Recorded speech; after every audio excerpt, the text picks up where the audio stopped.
మే 24. మోసము చేత సంపాదించిన ధనము క్షీణించిపోవును. సామెతలు 13:11.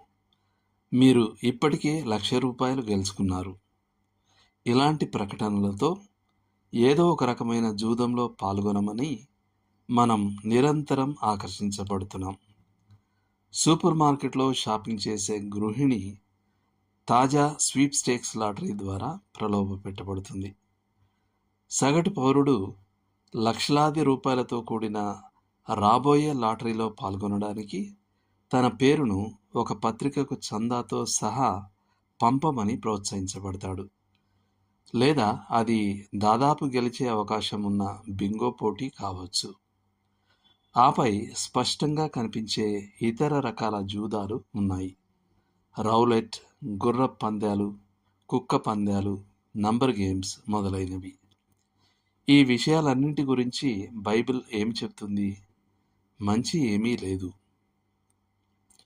అది ఇలా చెబుతుంది: మోసం చేత సంపాదించిన ధనము క్షీణించిపోవును, కానీ కష్టపడి సంపాదించువాడు వృద్ధి పొందును. సామెతలు 13:11. అది ఇలా చెబుతుంది: చెడు దృష్టి గలవాడు ఆస్తి సంపాదింప ఆతురపడును, తనకు దరిద్రత వచ్చునని వానికి తెలియదు. సామెతలు 28:22. అది ఇలా చెప్తుంది: న్యాయ విరోధముగా ఆస్తి సంపాదించుకున్నవాడు తాను పెట్టని గుడ్లను పొదుగు కౌజు పెట్టవలే ఉన్నాడు. సగము ప్రాయములో వాడు దానిని విడువవలసి వచ్చును. అట్టివాడు కడపట వాటిని విడుచుచు అవివేకిగా కనబడును. ఇర్మియా 17:11.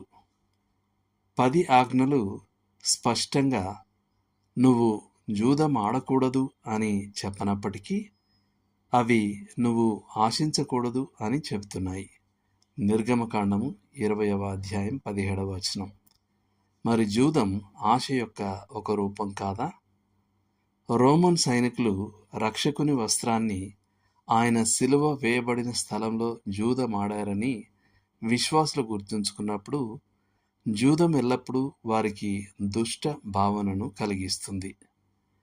దీర్ఘకాలిక జూదగాళ్లు తమ కుటుంబాలకు తెచ్చిన పేదరికం మరియు దుఃఖం, నష్టాలను తిరిగి పొందడానికి చేసిన నేరాలు మరియు జూదంతో తరచుగా ముడిపడి ఉన్న దుష్ట సంబంధాలను కూడా పరిగణించండి. అప్పుడు అది ఒక క్రైస్తవుని జీవితంలో స్థానం ఉండకూడదని స్పష్టమవుతుంది.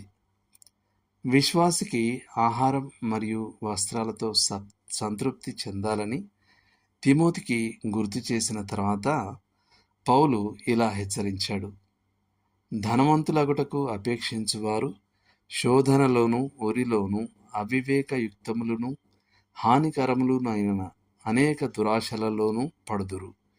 అట్టివి మనుషులను నష్టంలోనూ నాశనంలోనూ ముంచివేయును. తిమోతికి రాసిన మొదటి పత్రిక 6:9. దేవుడు మిమ్మును దీవించునుగాక. ఆమేన్.